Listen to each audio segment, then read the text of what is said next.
Om Namo Bhagavate Vasudevaya. Om Namo Bhagavate Vasudevaya. Om Namo Bhagavate Vasudevaya.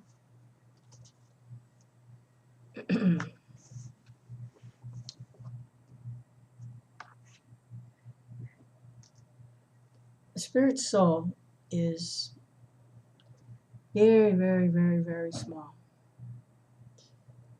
Said its measurement is 1/10,000th the tip of a hair. If you were to take a hair and divide it into 10,000 parts, one of those parts could be said to be the measurement of the spirit soul. And yet, the soul is more brilliant than the sun. It's a different type of energy. I mean, just think about it. The soul is more powerful. The spiritual energy in that little teeny soul is more powerful than a nuclear explosion. For one thing, a nuclear explosion, the release of that energy won't get anyone back to the spiritual world. It might push them out of their material bodies, but just that force of being forced out of this particular material body doesn't guarantee you going to a spiritual atmosphere. But when the energy in the itsy bitsy eeny beeny 1/10,000th the tip of a hair spirit soul is released from its entanglement and covering of material energy, that is so powerful. You can go back, can leave the universe entirely, material universe entirely, return home back to the spiritual world. Now that's a powerful energy. That's the power of spirit, spiritual energy. So the greatness for the soul is not in how big it can be, because how big it can be means how much it can get entangled in the material energy. The more entangled, the bigger you get because of the involvement with the material energy. But what happens is the spiritual energy becomes more and more covered. So the greatness of the soul is not how big it can be. The greatness of the soul is in its smallness.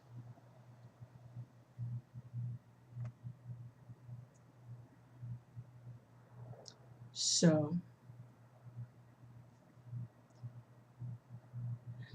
when I forget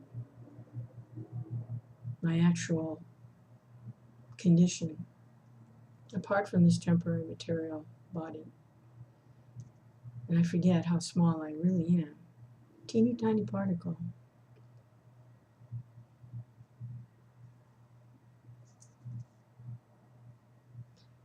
that's when the illusions have power over me, because I forget I'm very small.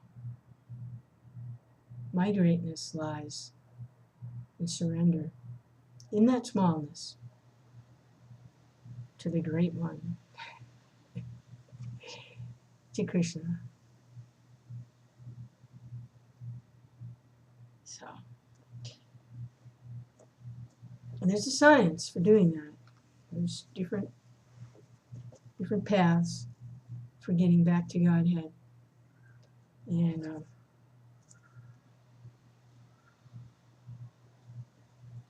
simply by hearing and chanting about the glories of the Lord from those who are relishing those glories and those pastimes, and that realized knowledge that they're accessing by realizing experiencing in the present moment the transcendence, even though they're situated in the material world and maybe don't look different from anyone else. Aside from a slight effulgence. And the fact that they look really happy. Well, aside from that, they might not look very much different from anyone else. But that hearing and chanting and remembering is a basic principle no matter what path anyone is on. That is the path of devotion, is to hear and repeat, to hear and praise, to hear and chant and remember. That itself is devotional service. That's the core of it.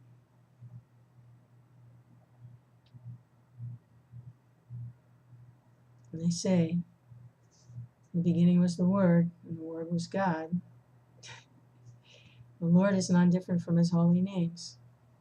So that's the beginning, right there. But because it's not material time, with a beginning, a middle, and an end, is eternally present, the beginning is always there. It's an eternal beginning. In other words, the Lord is always non-different from His name. And He has many, many names. Unlimited. His activities are unlimited. His names are unlimited. So, hearing from the great souls, that's our lifeline. And from this scripture, this is the Srimad Bhagavatam, and we're continuing reading the talks between Narada and King Prachinabarhi. It's Canto 4, chapter 29, and this is text 60. So the story has been related by Narada Muni. It's an allegory to help King Prachinabarhi be able to see his own position in an objective way by hearing a story about a fictional character that illustrates his predicament. And there's a lot of symbolism, and it's an allegory, a story. And he tells his spiritual master, Narada Muni, that he asks him for further clarification. Could you please go a little deeper into the meanings of this story you just told me, this allegory, this illustration you just told me? Could you go a little deeper? And I'm not understanding exactly. I want more. So, text 60, the great sage Narada continued. The living entity acts in a gross body in this life. This body is forced to act by the subtle body, composed of mind, intelligence, and ego. After the gross body is lost, the subtle body is still there to enjoy or suffer. Thus, there is no change. So here's an explanation by Prabhupada. The living entity has two kinds of body: subtle body and gross body. Actually, he enjoys through the subtle body, which is composed of mind, intelligence, and ego. The gross body is the instrumental outer covering. When the gross body is lost, or when it dies, the root of the gross body, which is the mind, the intelligence, and the ego, continues and brings about another gross body. Although the gross bodies apparently change, the real root of the gross body, subtle body of mind, intelligence, and ego, is always there. Yeah, it's like, it should be easy to understand. If you've ever tried to weed a lawn, and like if you don't get the weed out by its roots, you just pull the part that you can see up, and the roots are still there, they just grow back. So the part that you can see and experience could be compared to like the gross body. What we see, hear, smell, touch, taste, like that, that's the gross form, but that's an outer covering. Inside is another body composed of mind, intelligence, and ego.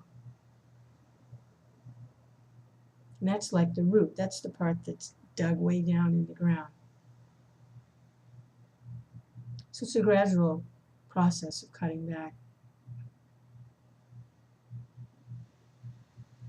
In many different devotional practices, the gross body is engaged in transcendental activities, becomes purified. The desire to enjoy through the gross body diminishes. And by hearing, chanting, and remembering, begin to taste the transcendence, and the intelligence can start to make good decisions towards surrender. In that way, the whole root comes out. This is the process of devotional service.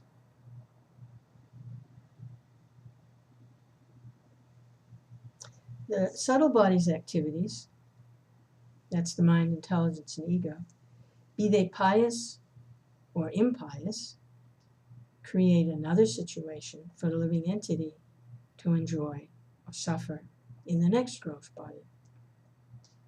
Thus, the subtle body continues, whereas the gross bodies change one after another.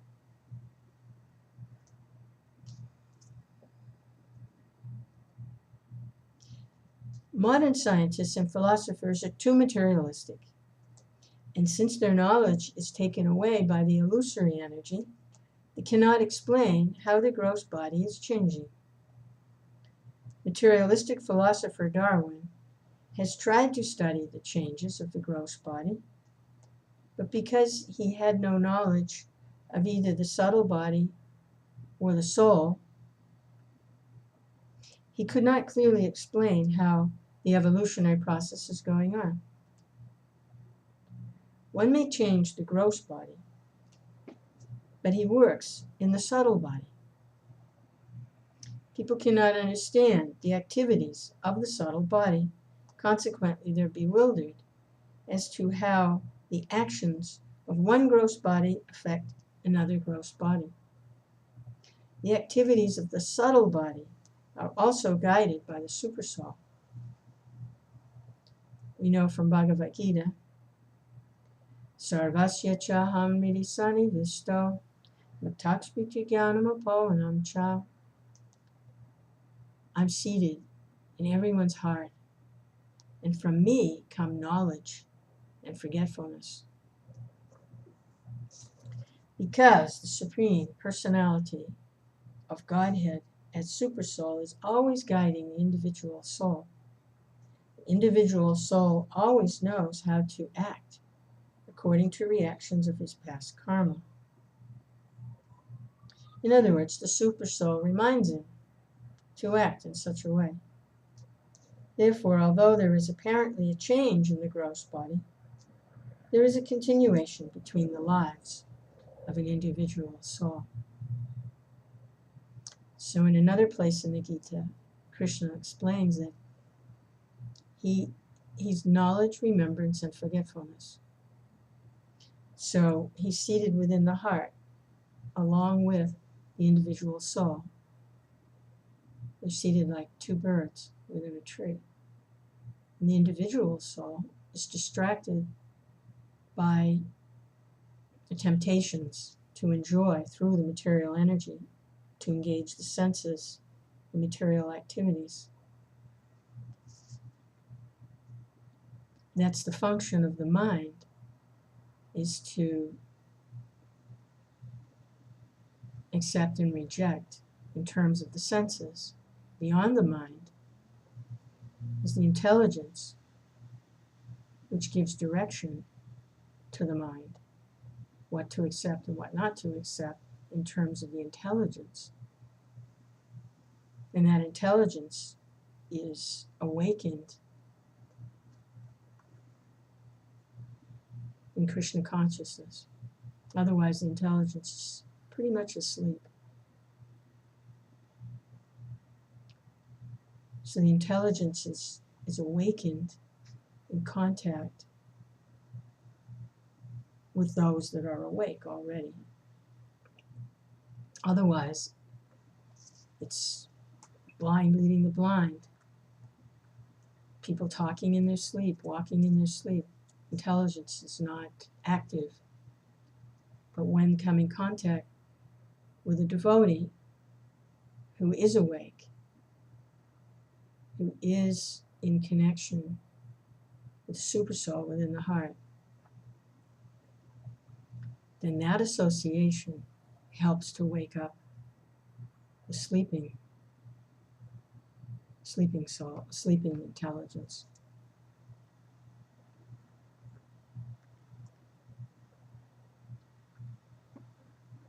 So such association is priceless.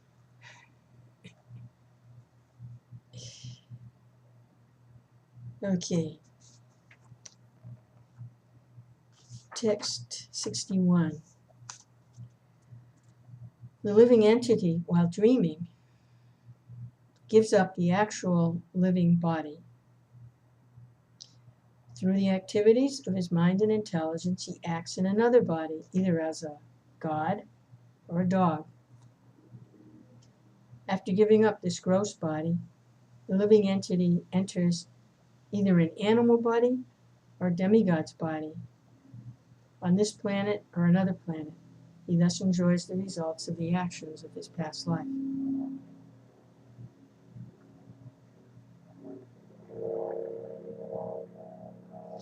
So, while dreaming, even though a person may be walking, people may be walking around doing this, doing that, business, families, houses, water skiing, whatever it is they're doing, they're actually dreaming, they're actually asleep.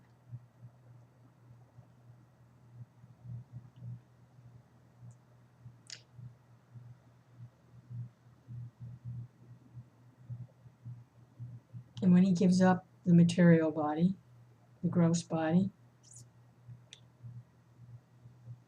goes into another body and dreams again, continues dreaming.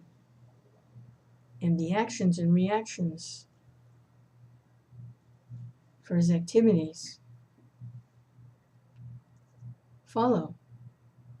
And the activities someone's doing now in ignorance is causing reactions that will carry through into the next life. So a reaction is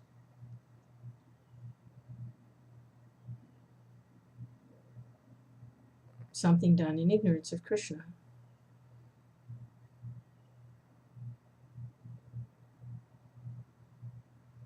When the spirit soul acts in devotional service, in Krishna consciousness, hearing, chanting, remembering, offering one's activities, one's very self to the Lord, they become what's called free from reaction of their activities. But when a living entity engages maybe the same activities, eating, sleeping, working, family, whatever, but if they're doing it in the consciousness that it's simply for themselves,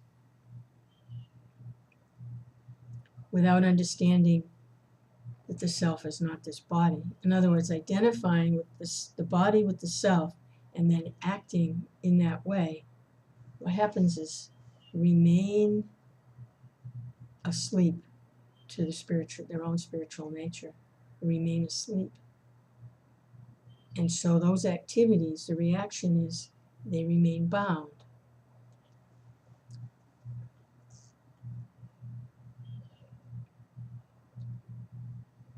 If you throw a ball in the air, the law of gravity brings it back. Material nature is like that. If you do this thing, then it comes back in this way.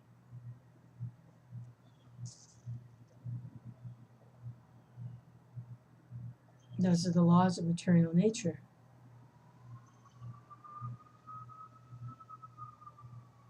Even the material scientists, in measuring the material nature, know that the laws of physics, for every action there's an equal and opposite reaction. In material science, they've measured these things, can actually be measured, because material energy, there are ways to try and measure these things.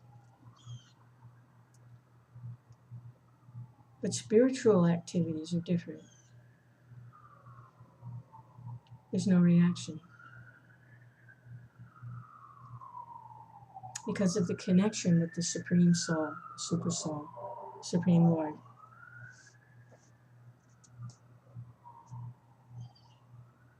He says, for those who are surrendered to me and act in my devotional service, I protect them from all reactions. There's no reaction. Because the spirit soul is acting in their original position as a spirit soul. They're not acting as if there's something material about themselves. They're acting in their original spiritual position as devotional service to the Lord. So then the material energy, whatever they do in that consciousness of servant of the Lord, they actually don't have a material body anymore. The body becomes spiritualized, and so there's no reaction. This can be experienced by practicing Krishna consciousness, devotional service to God. This can actually be experienced.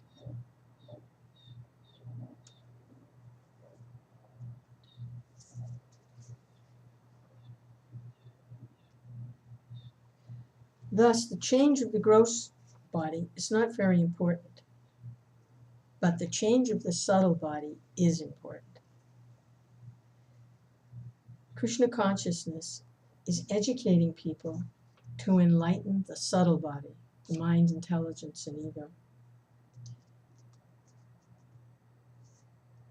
We should always fix our mind on the lotus feet of the Lord, of Krishna.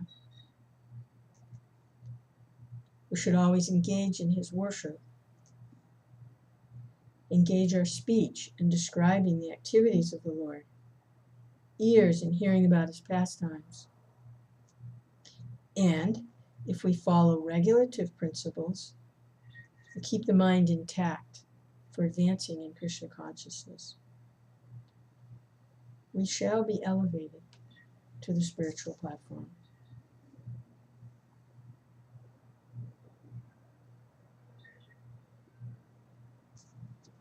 When the mind, intelligence, and ego are purified, all the active senses of the living entity become spiritual.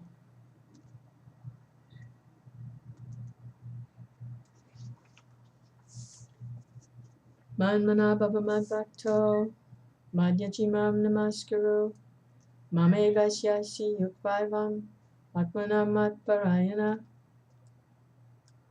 Always think of me, become my devotee, worship me, offer your homage unto me, being completely absorbed in me, surely you will come to me.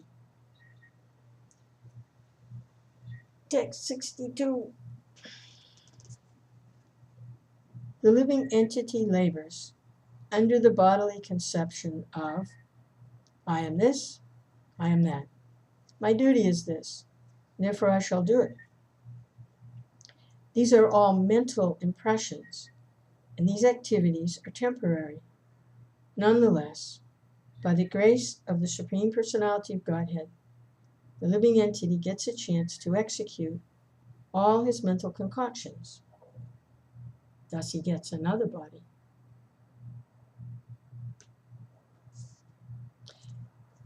As long as one is absorbed in bodily conception, his activities are performed on that platform.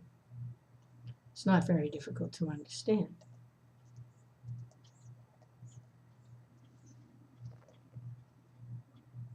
There are many plans for making the body comfortable, and these plans are carried in the subtle body after the destruction of the gross body.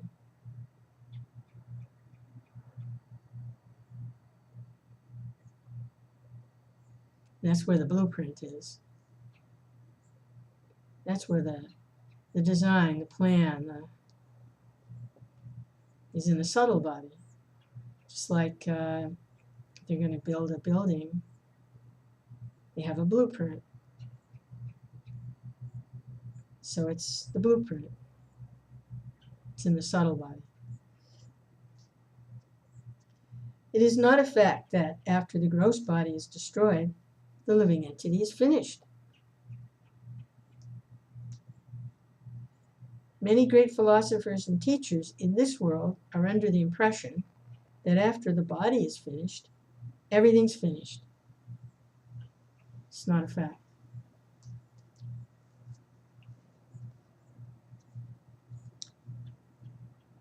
When the gross body is finished, the plans of the living entity are taken by the mind. And by the grace of the Lord, the living entity gets a chance to give these plans shape in the next life. This is known as the law of karma. As long as the mind is absorbed in the laws of karma, a certain type of body must be accepted in the next life. Karma is the aggregate of fruitive activities conducted to make this body comfortable or uncomfortable.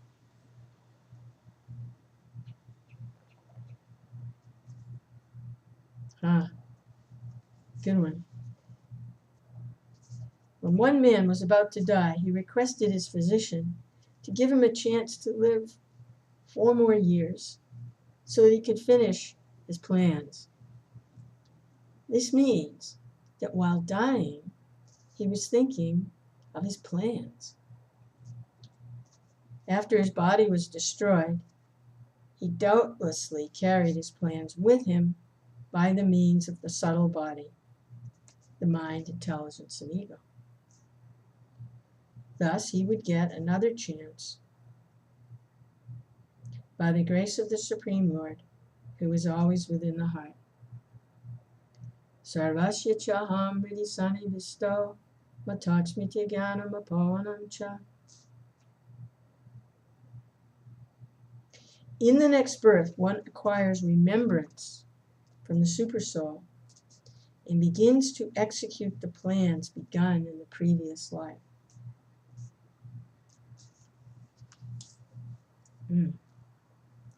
Ishvara sarva bhutanam videsha junatishtati brahmayan sarva bhutani yantra rudani maya. Supreme Lord is situated in everyone's heart, O Arjuna, and is directing the wanderings of all living entities who are seated as on a machine made of the material energy.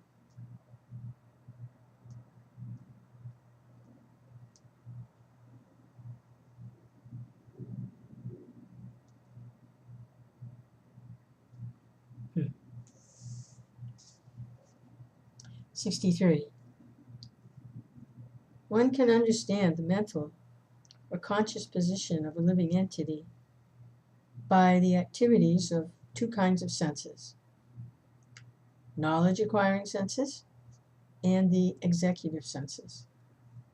Similarly, by the mental condition or consciousness of a person one can understand his position in previous life.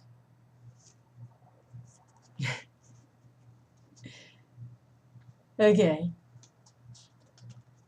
There's an English proverb that says, the face is the index of the mind. If one is angry, his anger is immediately expressed in his face. Similarly, other mental states are reflected by the actions of the gross body. In other words, the activities of the gross body are reactions of the mental condition. The mind's activities are thinking, feeling, and willing. The willing portion of the mind is manifest by the activities of the body. The conclusion is that the activities of the body and senses, conclusion is that by the activities of the body and senses, we can understand the condition of the mind.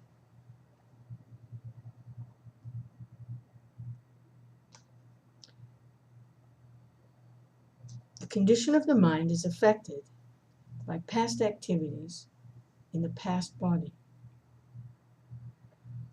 Well, this is deep stuff. I mean, this is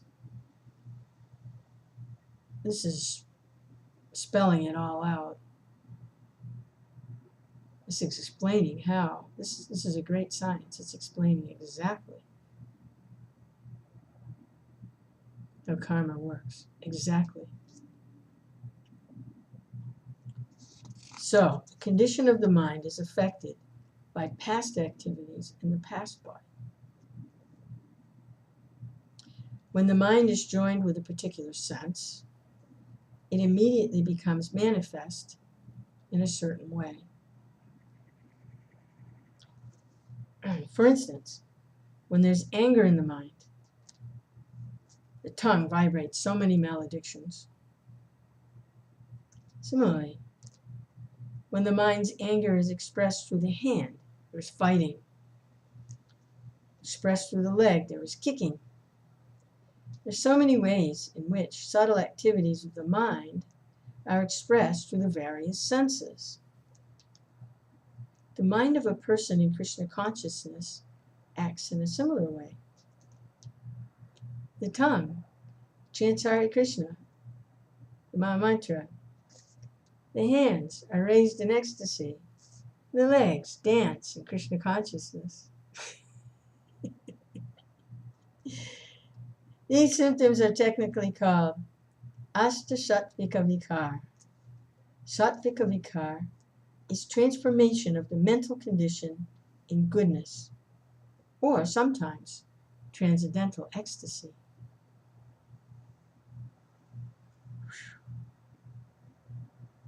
Let's let that sink in a little bit.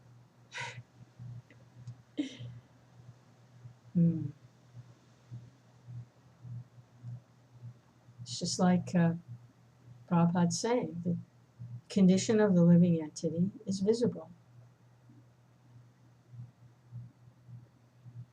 on the body. When the mind comes in contact with the senses act according to the mind's condition.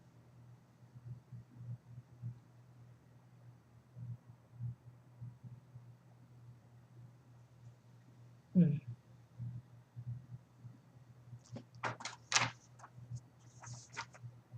'64.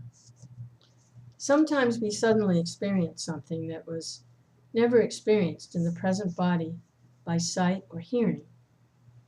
Sometimes we see such things suddenly in dreams.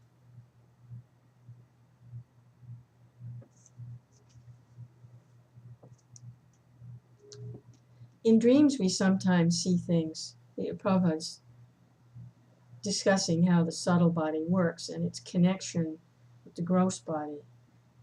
And he's explaining that the gross bodies come and go, but the subtle body is like the root. And the activities of the gross body influence there's a reaction that stays with the mind. And then Krishna, within the heart, the super soul, reminds the living entity, he's remembrance, reminds the living entity to act a certain way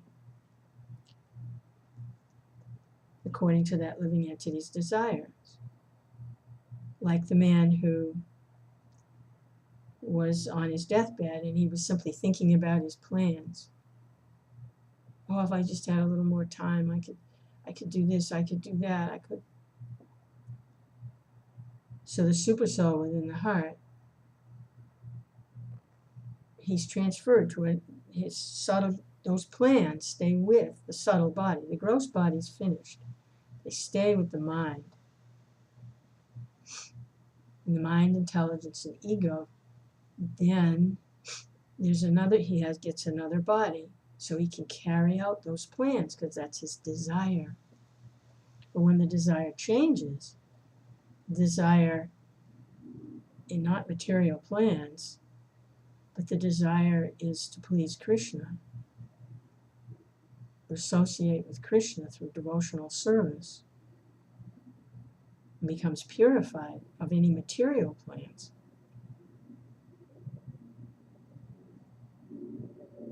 And there's no more karma. Because the desire is different. The subtle body becomes purified. The mind becomes purified. The mind wants to go to Krishna, wants to serve Krishna, think about Krishna, meditate on Krishna's form, Krishna's name, Krishna's pastimes, Krishna's devotees.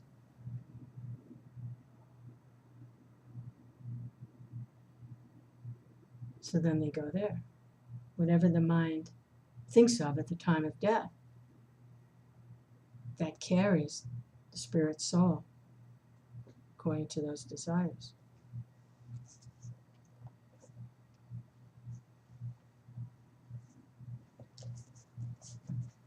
So, starting to talk, Prabhupada's explaining about dreams now.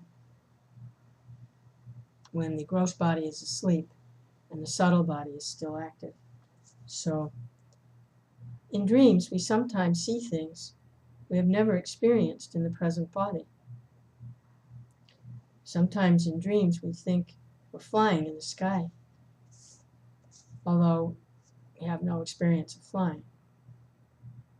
This means that once in a previous life, either as a demigod or an astronaut, we flew in the sky. The impression is there in the stockpile of the mind, and it suddenly expresses itself. It is like fermentation taking place in the depths of water, which sometimes manifests itself in bubbles on the water's surface. Sometimes we dream of coming to a place we have never known or experienced in this life. But this is proof that in a past life we experienced in this lifetime. It's proof that we experienced it in a past life. The impression is kept within the mind and sometimes becomes manifest either in a dream or in a thought. Conclusion is, the mind is the storehouse of various thoughts and experiences undergone during our past lives. Thus, there is a chain of continuation from one life to another, from previous lives to this life, and from this life to future lives.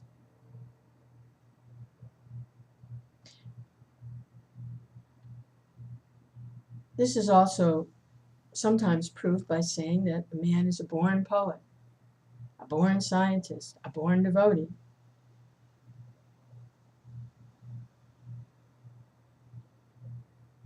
Even if our attempts to be Krishna conscious is not complete, our Krishna consciousness will continue in the next life. So the point here is continuation. There's no cessation. It's simply the outer covering sheds. It's a covering, like it dies, it's no longer it's worked out its karma, its plans, and now a whole new set of plans are in the mind. So you need a whole new body to accommodate those plans. And even if Krishna consciousness isn't complete, it continues on, and you get a suitable body to be able to continue progress in fixing the mind on Krishna. Yeah, here it is. The unsuccessful yogi, after many, many years of enjoyment on the planets of the pious living entities, is born into a family of righteous people or into a family of rich aristocracy. So that's a good opportunity. Righteous people or people with a lot of wealth, that means that child doesn't have to struggle for existence. And they may have access to some good education and spiritual guidance too. It has its good side and its bad side because there's temptations there that can drag one back. But in general, it is a good opportunity if you don't have to struggle hand to mouth all the time where your next meal's coming from with no education. And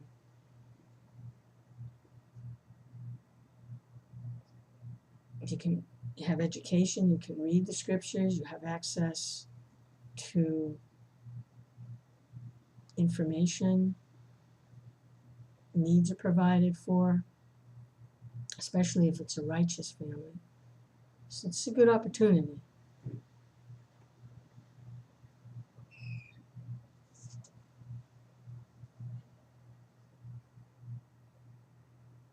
And if someone rigidly follows the principles of meditation on Krishna, in the next life will be transferred to Krishna, Loka.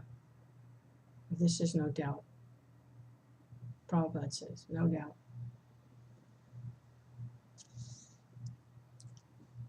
Of course, it's not a requirement that one take birth in a rich family or a pious family. Many great devotees have taken birth in very awkward situations. Families of demons, very, very poor families. So it's not, and no one is excluded. It's just that it is a little bit of a help at the beginning of life to take birth in an educated family or a family with some means.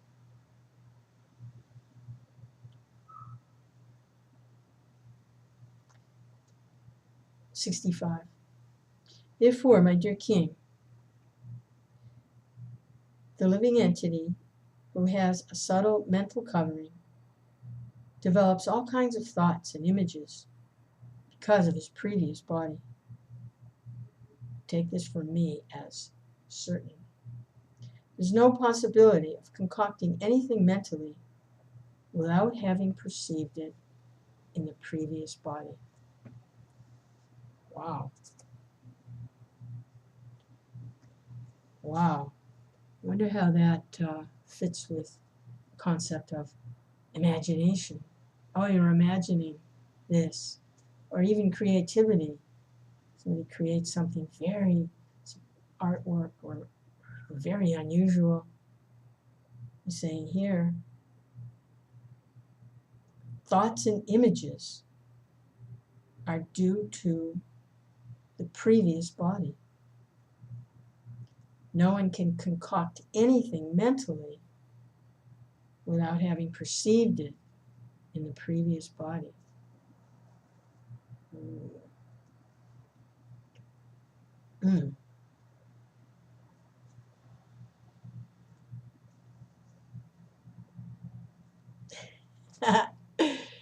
This is getting good here, this little section. Yeah, all right. This is good. This is good. Here we go. Prabhupada says, actually, the Supreme Personality of Godhead, Krishna, is the supreme enjoyer. When a living entity wants to imitate him, he's given a chance to satisfy his false desire to lord it over material nature. That is the beginning of his downfall. Well, that takes it all the way back to day one, doesn't it? Because the verse is saying no one can imagine or concoct anything. It's from their previous life. The impression is there. So from a previous life, the impression of Krishna is there.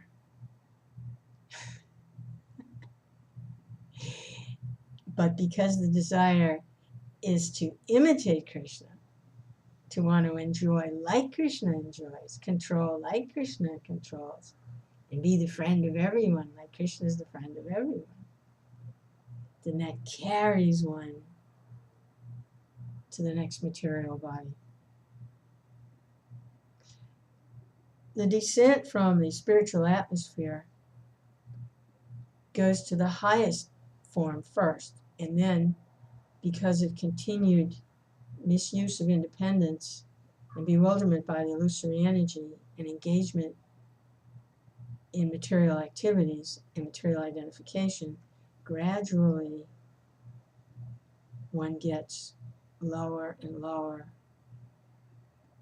life forms. It's called the cycle of samsara. When you fall from the spiritual atmosphere, descend, you go to the highest forms first.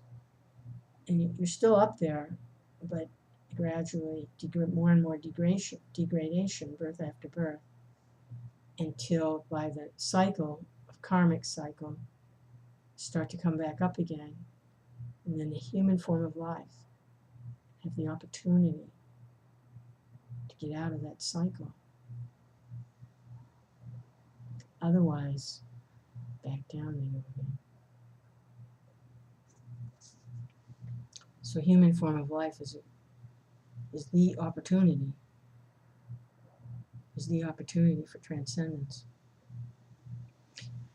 It's like the door. We came out that way. We came out through that door, when we left.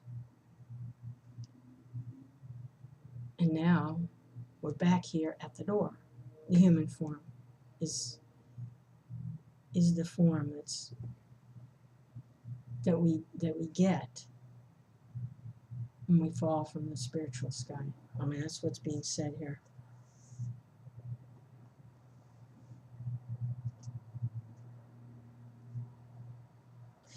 Actually, the Supreme Personality of Godhead is the supreme enjoyer. When a living entity wants to imitate him, he's given a chance to satisfy his false desire to lord it over material nature. That's the beginning of his downfall.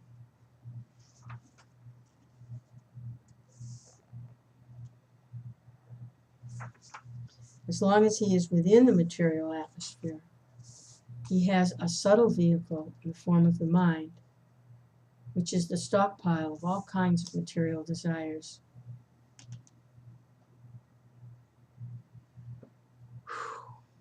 Such desires become manifest in different bodily forms. The conclusion is that the mind is the storehouse of our past desires, and we have this present body due to our past desires. Similarly, whatever we desire in this present body will be expressed in a future body. Thus, the mind is the source of different kinds of bodies.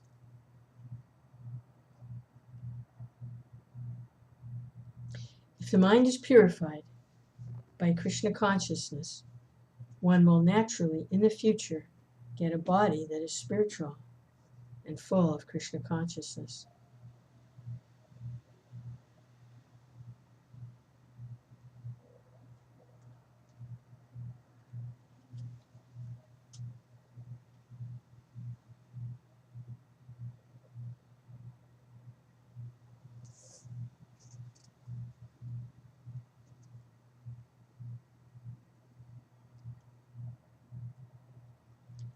One who always engages in the spiritual activities of unalloyed devotional service at once transcends the modes of material nature and is elevated to the spiritual platform.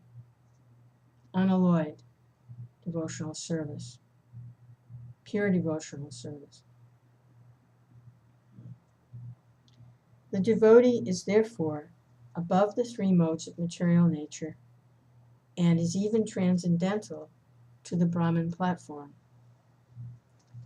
A Brahman may be infected with two baser modes, Rajagun and Tamagun. A pure devotee who is free from all material desires experienced on the mental platform and who is also free from empirical philosophical speculation or fruitive activity is always above material conditioning and is always liberated. So the mind of a pure devotee, there are no material plans in there. There's no plans to control material nature.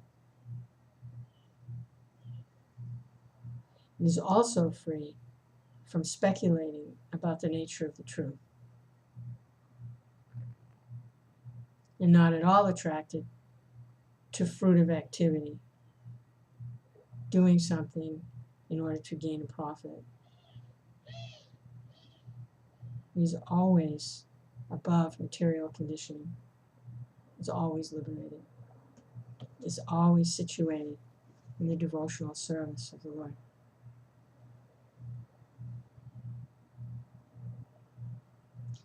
And the Lord provides everything for such a devotee.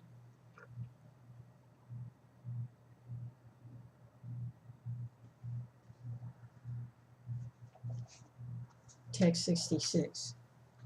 O King, all good fortune unto you. The mind is the cause of the living entities attaining a certain type of body in accordance with his association with material nature. According to one's mental composition, one can understand what the living entity was in his past life, as well as what kind of body he will have in the future.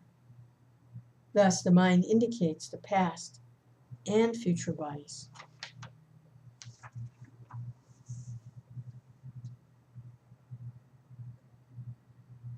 If a man is a devotee of the Lord, he cultivated devotional service in his previous life. If one's mind is criminal, he was a criminal in his last life. In the same way, according to the mind, we can understand what will happen in a future life.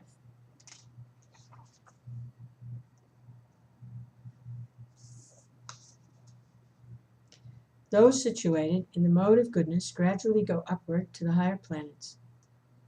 Those in the mode of passion live on the earthly planets, and those in the mode of ignorance go down to the hellish worlds.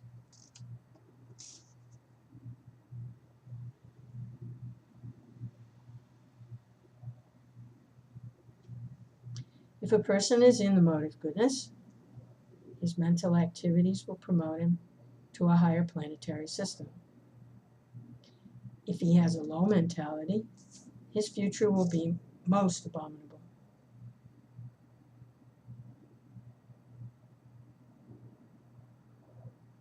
Lives of the living entity in both past and future are indicated by the mental condition.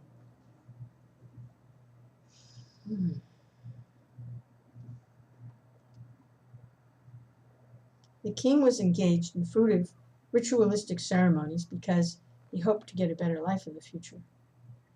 Narada Muni desired him to give up all mental concoctions. As explained before, all bodies in heavenly planets and hellish planets arrive from mental concoctions, and the sufferings and enjoyments of material life are simply on the mental platform.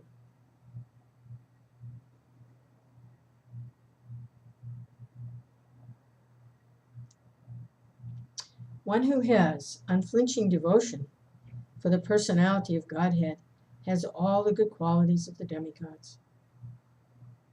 But one who is not a devotee of the Lord has only material qualifications that are of little value. This is because he's hovering on the mental plane and is certain to be attracted by the glaring material energy. Unless one becomes a devotee of the Lord or becomes fully Krishna conscious, he will certainly hover on the mental platform and be promoted and degraded in different types of bodies.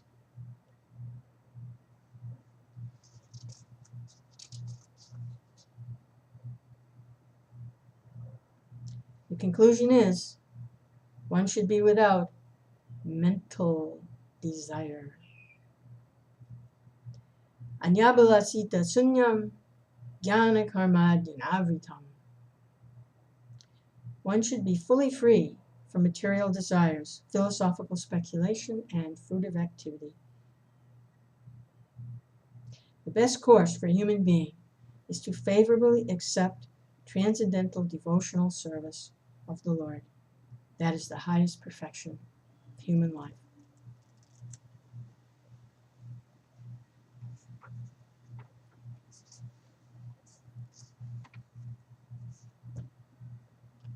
Hare Krishna. Jai. Glories to all my spiritual masters, and glories to you, Srila Prabhupada.